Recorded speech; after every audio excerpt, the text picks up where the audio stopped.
First of all, Nancy Guthrie's mom is still missing. Puerto Vallarta, there's literally people who can't leave their hotel and can't fly out. There's chaos amongst us everywhere. The economy is still in hell. There's so many things that we could be looking into and handling as a government. Kash Patel should be very busy on the criminal front. There's a lot going on.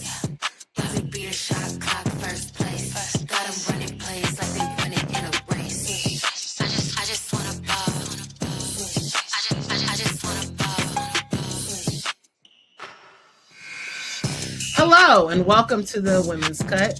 I'm Jay. That's Seaway. How you doing today, girl? I'm doing. I heard it's just one of those days that a girl goes through. It's just one of those days. You know, I'm not gonna take it personal. That's all I'm saying. It's one of those days. It is. Well, I don't want to turn this into a Megan Thee Stallion stan account, but our girl Meg was down at the Olympics doing her big one. She got flew out, and it wasn't a partnership with just any brand. It was a partnership with the Olympics. They saw. I was gonna say who brought her out there. I never knew who brought her out there. The Olympics brought her out there, baby. They saw that work. She was what started that collaboration, though? I think it's because of her. First of all, Meg is a very fun follow. Right. Like, she's a fun follow. And I think that it was her post of her workouts individually, her workouts with Clay. And I think that the combination of her personality, she's very witty, she's funny, and added on top that she is very athletic, you have great grounds for Olympic content. And she did not disappoint. She did not disappoint. She coined a new phrase that I love, which is real hot nerd shit. I'm going to be using it. And I just really enjoyed her content.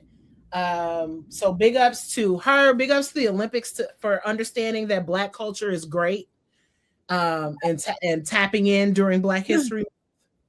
Yeah, Black culture is the culture.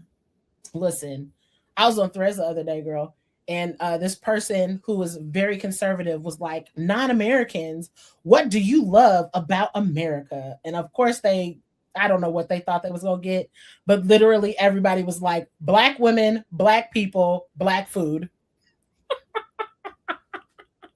Yeah, it's pretty obvious. I won't say too much. Look, don't get me down a whole rabbit hole. But yeah. Speaking of the Olympics, I had a good time. The Olympics has dwindled. It's come to a close. But I had a great time until I didn't. But I had a great time for the most part.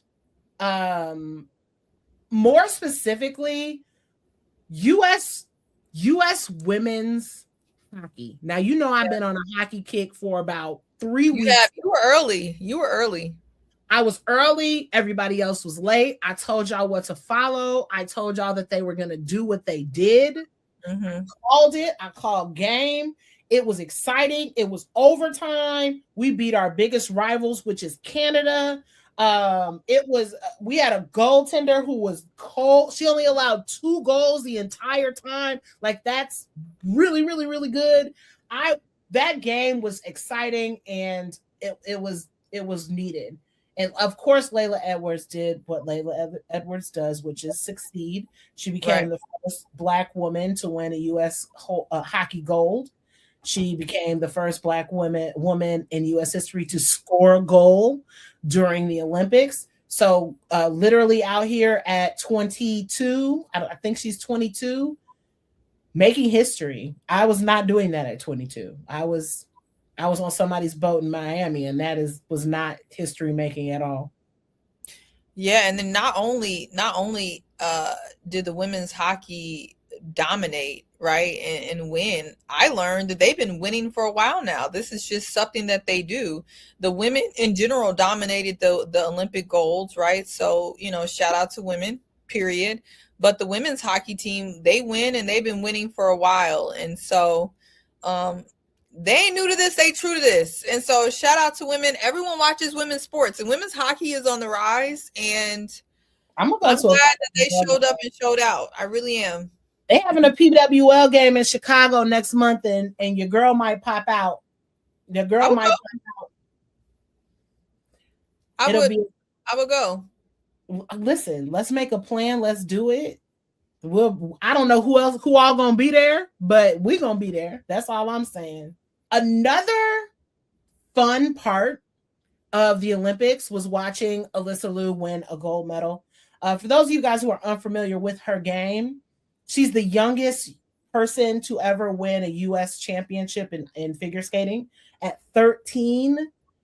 She accomplished so much at 13, but she figured out that she stopped loving the sport, and she retired at 16, which is wild. Right, it's crazy. To retire at 16. She was like, I got my golds. I don't like this no more. I'm done. And what's very unique about that to me is that, normally those parents of those athletes don't be letting their kids just retire. But she said, I want friends. I want a life. And people said that she was nuts because she was at the top of her game. And so she decided to come back at 19, only practiced for like 9 months, and then won another U.S. championship. Like it wasn't nothing. So she just liked that. And then she went home with gold, and it was a very inspiring performance to see. U.S. women really did carry this team. Mm-hmm. Majority of the medals were, like you said, were U.S. women. And I really appreciated that. Especially because I was elated. My ass got up at like 5 a.m. just to watch U.S. men's hockey. I said, oh, we got a chance. They haven't won anything since the 80s. There's a whole movie about it called Miracle on Ice. And then how did they act when they did finally win something? They acted like they wanted to get chopped, my friend, because I lost sleep. I'm over here feeling patriotic and shit. I posted stuff on my channel, on TikTok. I was up here, USA. And then now you know to tread cautiously when you getting behind men now. I can't even feel bad for you. Then you getting around a men's hockey, which I have learned is deeply the more, and we'll get into what they did, but the more that I got into like looking into the root behind some of their chaos this week, I learned that, hockey is known to be deeply misogynistic and rooted in a lot of problematic culture. And so a lot of people are not surprised at what the men's hockey team got into. But what did they get into, Jay? First of all, they took our sport and ruined it. Black people invented hockey in Canada. I don't know if you knew that. I'm dropping some Black History Month fact. Okay. Black people invented hockey, and much like a true colonizer, they took our sport and they ruined it.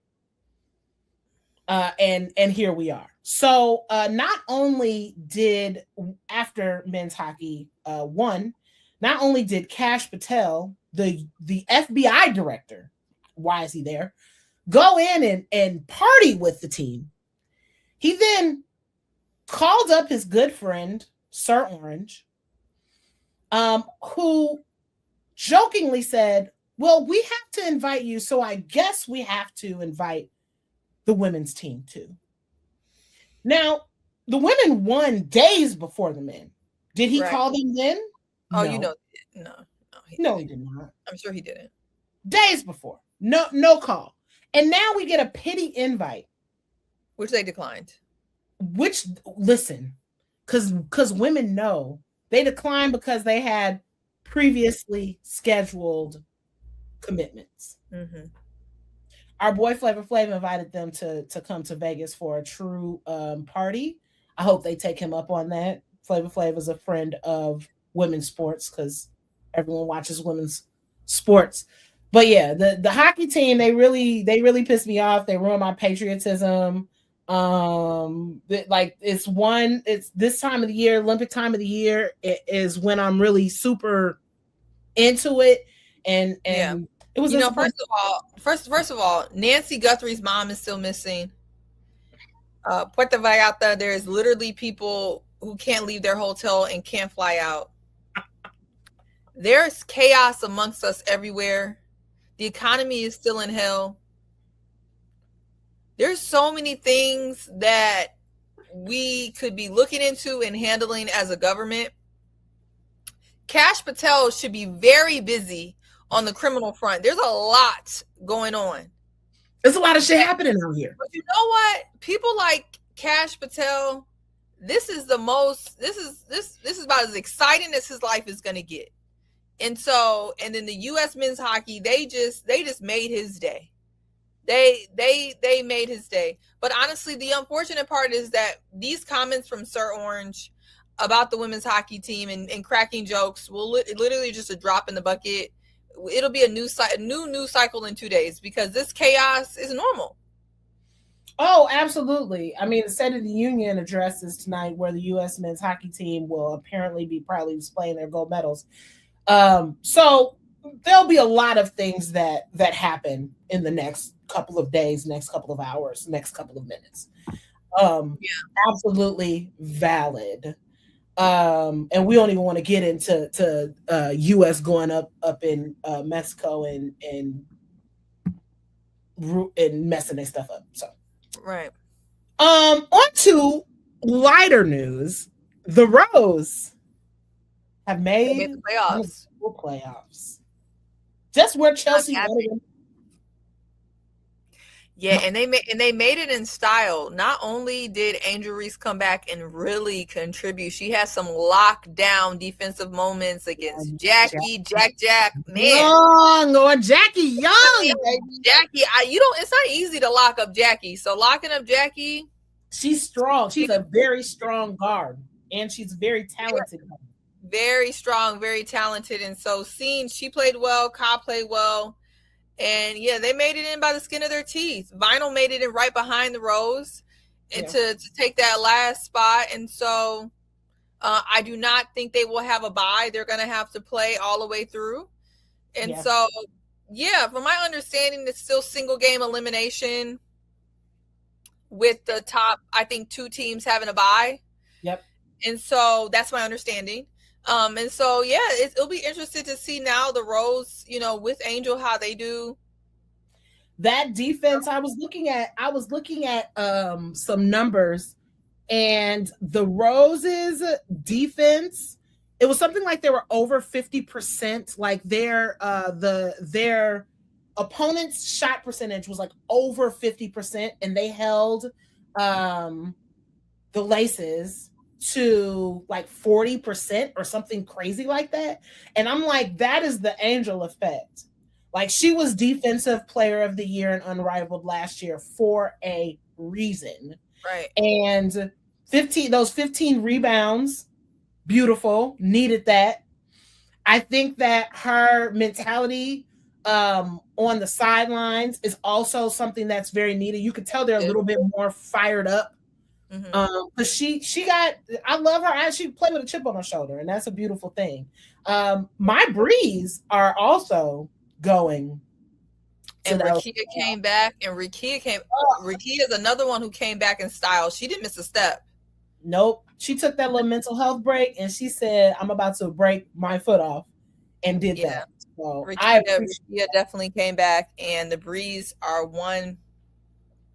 They're one to watch, but there's certain intangibles. I think what Rikia is for the Breeze, what Angel is for the Rose, are just things that sometimes you don't even notice until they're gone. And when they're back, you're like, wow, I miss this energy. I miss the small things that they both do for their teams. Yep. I think Angel's energy, I can tell you, covering the sky, when she wasn't in practice, the rare time she wasn't in practice, the gym would be so quiet. When Angel's there and when Angel's is at full strength, you hear the talking, you hear the energy. Her energy is contagious, And in basketball, you feed off of that. On top of the defensive efforts, I love women's basketball players that love to play defense. We need to see more of that. In the excitement that she had with locking down Jack Jack, I want more of that. Yeah, that was an exciting thing. So I misspoke last week, and I said that Azare went to the Breeze. She went to the Hive. Courtney is on the Breeze. I still think that that's a good veteran presence. We have a good veteran presence there. Yeah, she's fit in. The Hive are now eliminated, and Azare I think is out for the rest of the season. Mm-hmm. That's a suck for her though. Going from. Well, I don't know the health issues that she's been dealing with either, and so I know, knowing Azare, she's a competitor. I know she'd rather probably be out than be on a team where she can't play. You know what I mean? So it probably all worked out. Yeah, that's true. And I also like this new wrinkle that they're doing in having unrivaled players. Something that Athletes Unlimited was doing is having unrivaled players commentate on games that they're not playing in. Right. I have really Skylar Diggins was really good. She was really good. So I'm a fan of what's going on in Unrivaled. And I don't know if my sleepers have changed. Breeze Rose gonna face each other most likely in that first round. And I think whoever wins that matchup can win it all. Gonna be a problem. It's gonna be. I think Breeze and Rose are one of the two teams where they're just hard to place them. And Chelsea getting 38, I don't see how the Rose aren't gonna repeat. Yeah, I think I would be looking out for Breeze, or Rose, or Phantom personally. Yeah, I don't know. I'm not a big Lace believer and Miss believer right now. It could change. But the Miss are super talented. It could change. But Phantom, I don't know. Phantom, Rose, and Breeze, they really want it. I like Phantom. I really do like Phantom. Wants it. Yeah. And I'm with you. I'm with you on the Laces. To me, it feels like once their concentration gets broken, it's done. They fold. And that hasn't happened a lot. But if you can get under their skin, because that's what the Rose were able to do. They were able to get under their skin defensively, and then Chelsea came out the gate shooting threes like rain. And Vinyl is a type of sleeper team that can get under your skin. Yep. I could see Vinyl's a really hungry team, and I can also see Vinyl be upsetting. The thing with Vinyl is just consistency, but they have had some big games, and so. That's the same with the Breeze. Predicting Unrivaled, honestly, is like betting on these god dog parlays. I don't feel strongly about anything. Go see if it's an Unrivaled parlay. Let me go and see. I'm sure they have it, but it's game elimination. You know what I mean? You can't be confident. You can't be too confident. I'm not too confident. Let me hit up FanDuel and see if they got a parlay I can hit, because I don't bet on women's sports because I don't want to be irrationally mad, and that's what's going to happen if you have parlays. I don't want to be irrationally mad. I definitely bet on both men's and women's sports, but I do crazy parlays, but I never bet more than $5. So my parlays, if they hit, I could I had a parlay that literally almost hit for like $3 grand. $5 add up, friend. Listen, I have a budget, not for me. Pot on me. I had to cut myself off. I used to do that, and then my husband was sitting here looking like, "Is you cool? Do we need to send you to what is it, to whatever gambling anonymous?" Because he knew I was doing low amounts, but it was just like I had to get out. I had to get out, and I'm out, and I'm never going back. You're one of them people who will throw a remote through a TV. I ain't going back. Do you do friendly wagers? I'll do a little friend. That don't bother me. Okay. All right. If I feel strongly, that'll put a little I love March Madness. We're gonna have to put something up on the NCAA. Yeah, I'll do that. I do that. All right. No parlays though. Shifting to the W. Yeah. We had a little bit of CBA news. We had a couple of things that came down the pipeline. Yeah. Number one, after wasting a lot of time, the WNBA commissioner has now said that March 10th is going to be the kind of the end of the 11th hour, the 12th hour. Okay, that is going to be the time where anything after that, the season is going to be pushed back. I think the season really is already going to be pushed back, but anyway, that is the timeline that they're giving. My thing is kind of like, or else what? I'm interested to see like what happens after that. Okay, that's when the season is going to be delayed. Now what?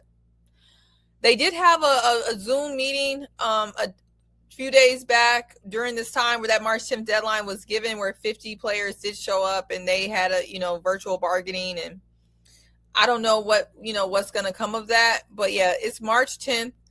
And that is the deadline. Also, what came out is the fact that based on the last CBA, the WNBA has finally determined, because they audit themselves, that the WNBA is profitable to the tune of $16 million, $8 million going to the players who played in 2025, and then other $8 million going to kind of like their sponsorship, marketing, and whatever. Oh, they gonna put money in marketing now. They put the marketing. Yeah. Oh, interessante. Which, for those who are interested, it pays, like in the contract, there's certain incentives that teams pay players not to go overseas. So they'll pay you to do like different, meet and greets and work with different brands, or stay to do like team promotion. And so that funds that budget. But what I do find interesting is that this is yet again highlighting the problem that the WNBA audits itself. So now they have determined, based on their own auditing system, that now the WNBA has turned a profit. But the interesting thing is, from my understanding, the WNBPA can only audit profits once the WNBA has determined that it's a profit. So it's a whole convoluted system. But I do think with this, it'll be interesting now that the WNBA is profitable. I think it's been profitable for a minute, but that's neither here nor there. But now that it's determined that it's profitable, how this conversation shifts. But what I do wish is that this wasn't so complicated to speak about and explain. Because it seems like the average intelligent person still feels like they need to go find a lawyer or someone with an MBA or someone with a finance degree to explain this, and that's a problem. This is absolutely poor marketing, because what the NBA is doing,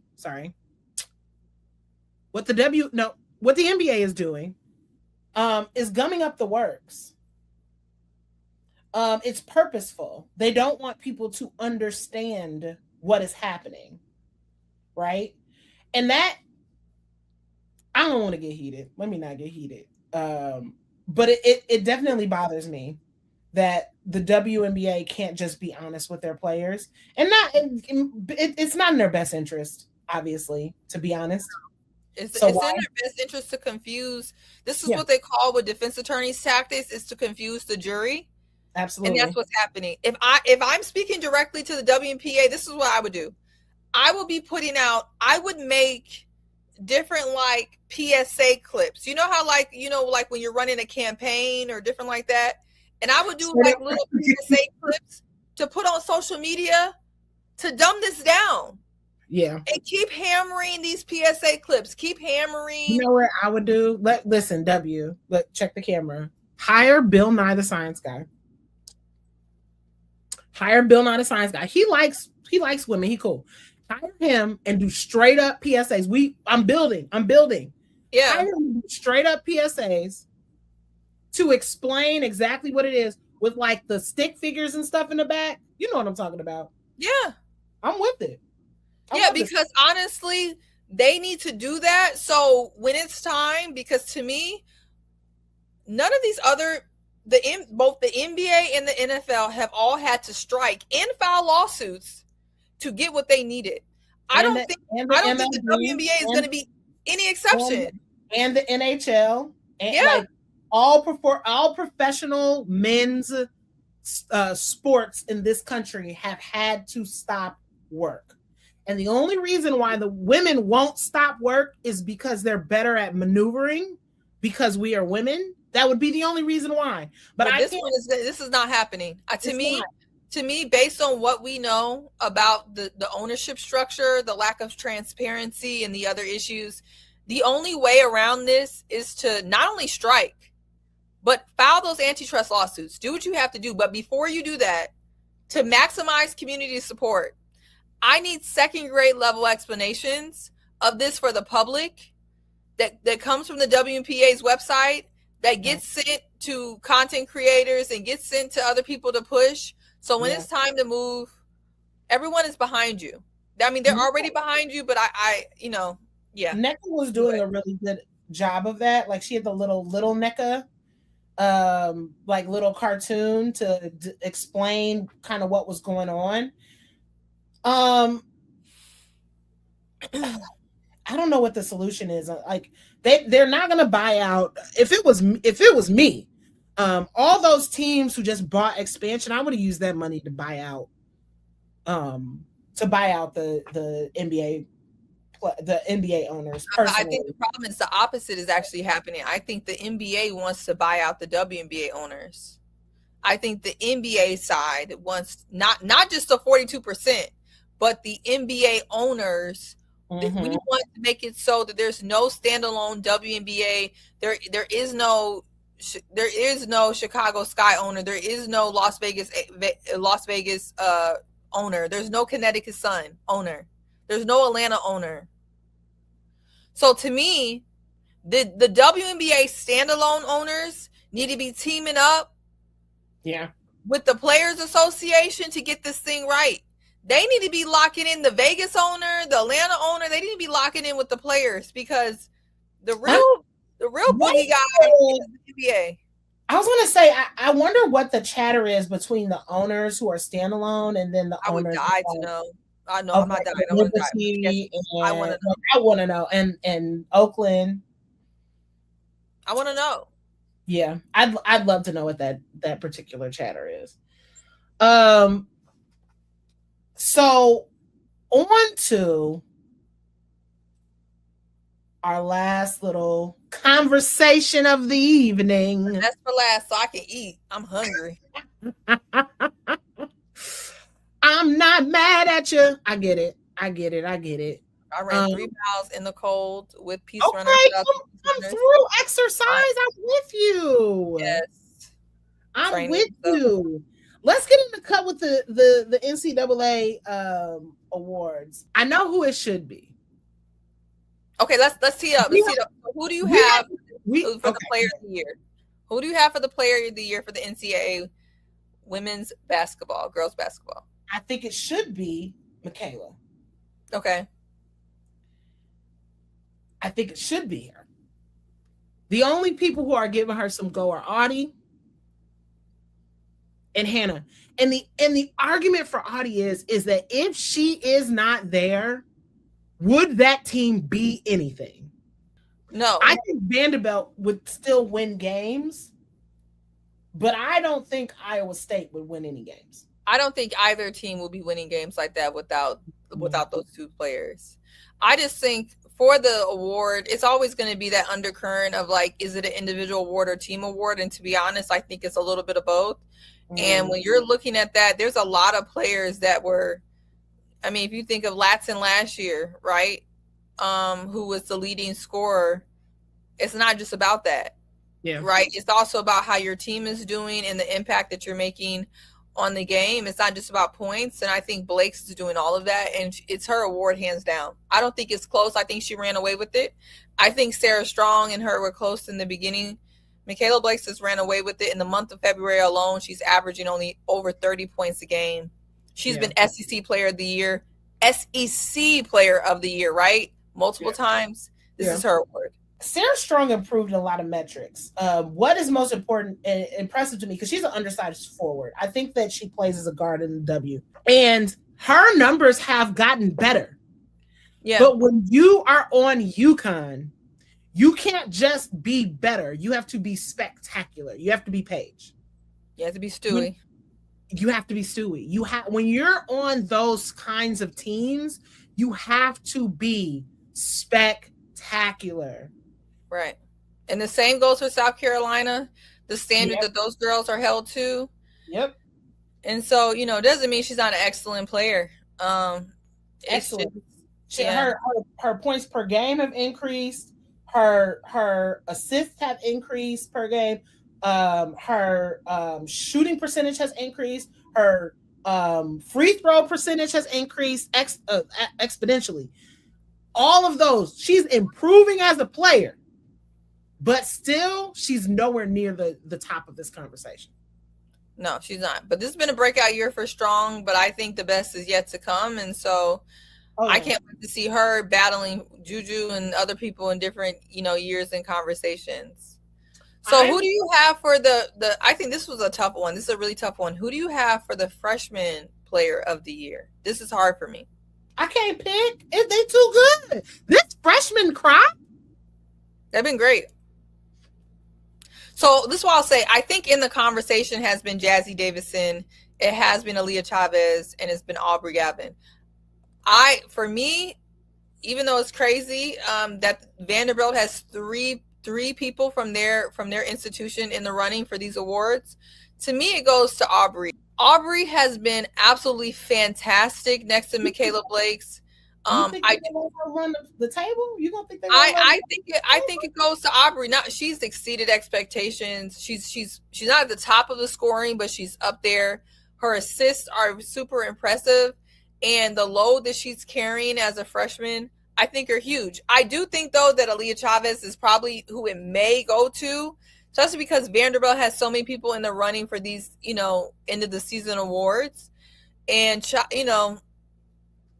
it's possible that Galvin may not get it because Chavez is one of the leading freshmen in points. She's averaging, I believe, nearly 20 points per game, and so up there. And so she's doing great, and she is also on an Oklahoma team where she's carrying a big load, and their team is doing amazing. And so those would be the two that I would say are going to be the front runners for the award.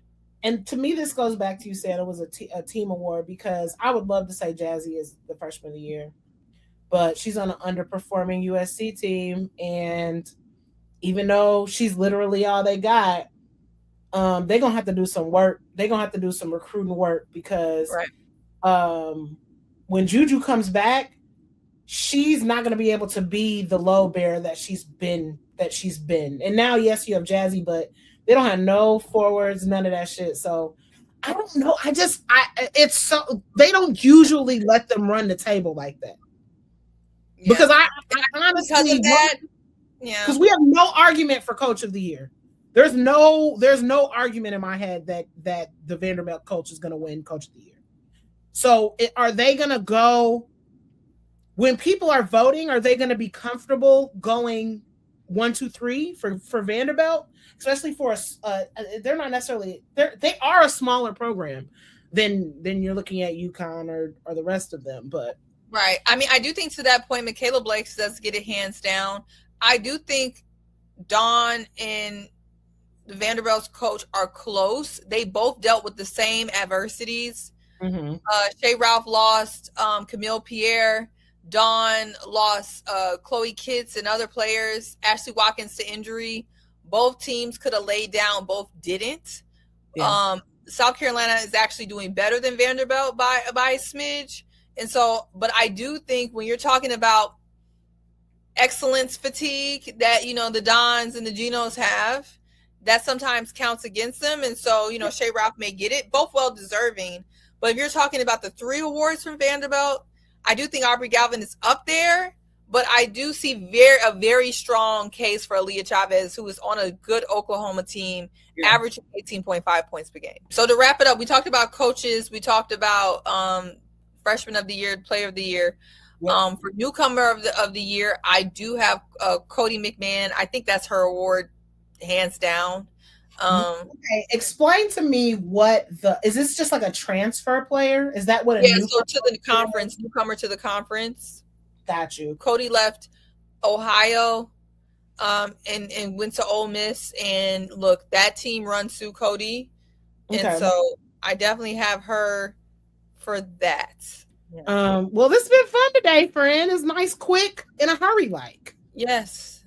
So I can eat my food. It's been great. Oh, gosh. All right. I'm not gonna begrudge you. Let me take this this sip of Love Corkscrew, Chicago based. I got no drinks next to me, so please take a sip. Black owned, Chicago based, Delta owned. And what's the name? It's called Love Corkscrew. Oh, okay. It's a good one. I'm sipping the Riesling right now, but okay. I'm gonna sip that while you sign us off. Yeah, look, well, nobody should be mad at us today because everybody who we got needed to get got. Okay, we actually didn't do enough at all. But yeah, don't be mad at us. Just be glad that you made the cut. Bye. So big, you can't even see my face.